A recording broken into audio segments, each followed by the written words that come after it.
One trailer, one newsletter, and today it's about racing and the events that you'll take part in, with some workshop performance and visual customization slipped in. So let's not waste any time and get straight in with the trailer breakdown. We first see the Corvette ZR1 and the Huracan Performante on the western side of the map. Both cars are from opposing clans, and we see the Huracan egging on the Corvette for a race. However, the Corvette driver doesn't quite seem up to it, and in fairness we soon find out that the Huracan was 100 plus PR or performance rating above what the Corvette is. So that was probably a wise choice. Going back to the workshop, we get our first glimpse of it in action. It's packed with NPCs for ambience and a few players to show off the other spots.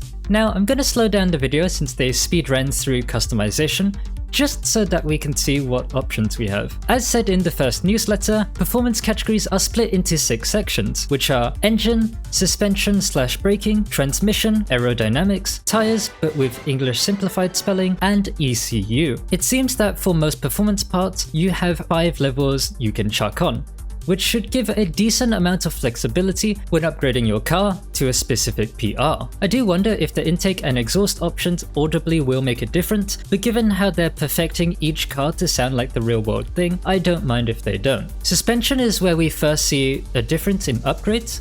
We still have 5 options, but instead they're for types of racing. You can even see the icons of the unit getting shorter and shorter up until track. It'd be nice if they can change the stock icon depending on your car. As you can see, the all-road suspension raises the Corvette up, whereas I assume it may lower cars like the F-150. Next up, we have a gearbox component, separate from the transmission component, which is something we haven't really seen in games. I assume putting one of these gearbox options on lets you tune the gear ratio to a certain extent until you need to swap in a longer or shorter gearbox. Aerodynamics doesn't have anything unusual, but tires have 4 options instead of 5. In my opinion, it's a bit weird jumping straight from all-season to semi-slicks for on-road racing, so maybe having an intermediary tire like Sport might be something Kylotonn wants to consider for the future. Finally, after upgrading the ECU, the Corvette has now gained almost 200 horsepower, is slightly less obese, and more importantly, at a similar PI to the Huracan, although that 2.3 handling rating with almost a 1000 horsepower Corvette is kinda scary. Entering the livery editor, the driver does the atrocious thing of putting a chrome livery on it. There's a decent amount of manufacturer options if you want something a bit more tasteful, although it'd be nice if they wrote the names on them as they've done with the dealerships. The UV mapping or textures seem to be pretty solid and high quality, so I don't think we'll be getting the famous Forza pixelation when you're in free roam. On top of a livery, you have the choice of manufacturer or aftermarket rims, window tint, and interior trim options. After leaving the workshop, the driver goes to the Happy Valley racetrack, presumably to tune their car, although we don't see it. Something we do see though is a new car, the Lotus Exige Sport 380. If it's some other variant of the Exige, please let me know in the comments because there are way too many variants. We then see a few clips of them hooning around the northern part of the island, and in fairness, that chrome does show off the reflections in the wet really well, so maybe that's why they did it. Then we get to see one of the underground parking lots, which is shown to be a pretty cool area. Also, this is probably a decent part to compare sound, so let's do that. Here's what the Corvette sounds like in real life.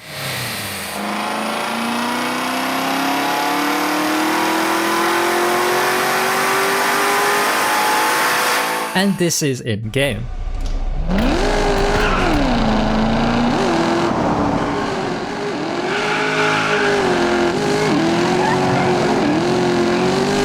I think yet again we can say that's pretty damn close, but I want to compare it to Forza for funsies. So here's Horizon 5.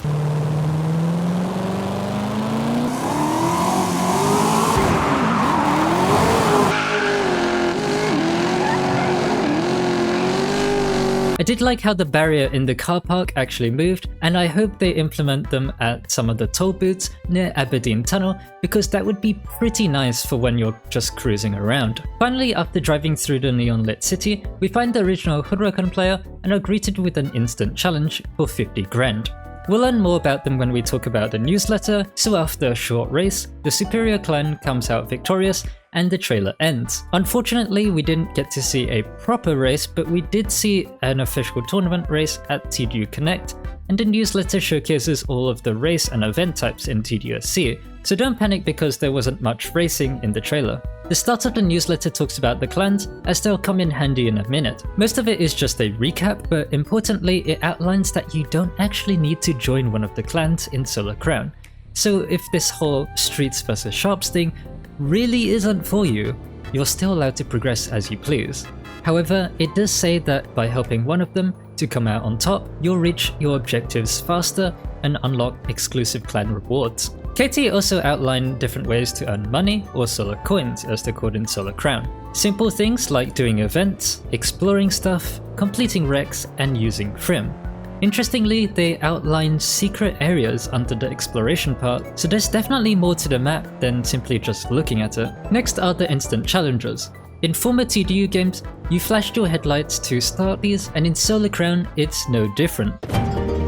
KT says you get bare minimum information, but I think it's quite a lot of information about the challenger before you accept or deny it. Most important is how much money is at stake. You have to pre-configure how much you want to bet prior to the challenge, and as we saw at the start of the trailer, it is possible to do it for free if you want to just race for fun. The routes are randomly created depending where you are on the island, and it seems that there are no checkpoints, so you can go any route you want. If you race and beat someone from an opposing clan, your influence in your clan increases and ultimately helps your clan. You can also disable instant challenges in the settings, which in fairness I don't like getting pestered while I'm cruising or flashing my headlights without the intention of a race. But maybe I'll leave them on, because they do sound like quite a lot of fun. So that's cool and all, but let's talk about the actual events themselves. Kylotonn explains that all races are mainly multiplayer events, with AI filling out the starting grid if there's not enough players. Need for Speed Unbound. Each event has 1 to 3 car restrictions, ranging from car category, performance rating, production year, car manufacturer, car model, drivetrain type, and engine type in the form of combustion, hybrid, or electric. For now, TDUSC only has 4 types of events. Circuit, Sprint, and Time Attack are fairly explanatory, and Domination is the more unique game mode. In Domination, players will earn points per checkpoint depending on their position, and the player with the most at the end of the race wins, with a random checkpoint that's worth double points. While that does sound rather limiting, especially compared to former games, they go on to explain that more event types, including some very popular ones from TDU2, are planned as post-launch updates. That being said, that's technically not all the types of events you can do in Solar Crown. Live events are temporary activities to do each week, which comes in 3 forms. Firstly, lifestyle battles are a clan type of event where you assist your clan in one of 5 challenges. It may be winning the most instant challenges, spending the most money, earning the most money from Frim, or winning the most money from instant challenges. The last 2 live events utilize the other game modes with a unique twist. Hotheads are a daily time attack event where you are placed on a leaderboard based on your finish time. You'll earn money respective to your position on the leaderboard when the event finishes. And finally, there's high stakes. No, not the Need for Speed game with the helicopter, it's also a time attack event. However, you only get 3 attempts to beat the target time. Furthermore, you'll need to pay an entrance fee for each attempt. The entry fees are put towards the pot for the event, and then split among those who beat the target time. While it sounds like it should end there for events, it doesn't. Let's not forget that the Solar Crown is a competition, so starting from level 20, various races are randomly selected to be part of the Solar Crown competition races. This means you can't just be the best in one car, and will have to master the other cars in your garage too. Quoting from KT, they themselves say, "In the Solar Crown, our most well-rounded drivers are rewarded and celebrated." This is where the ranked game mode comes into play, because by playing those races, your position in leagues changes depending on your position in the race. There are 6 leagues in total, starting from Bronze to Solar Court, with the top player being crowned as the Solar King or Queen, which I assume is dependent on sex.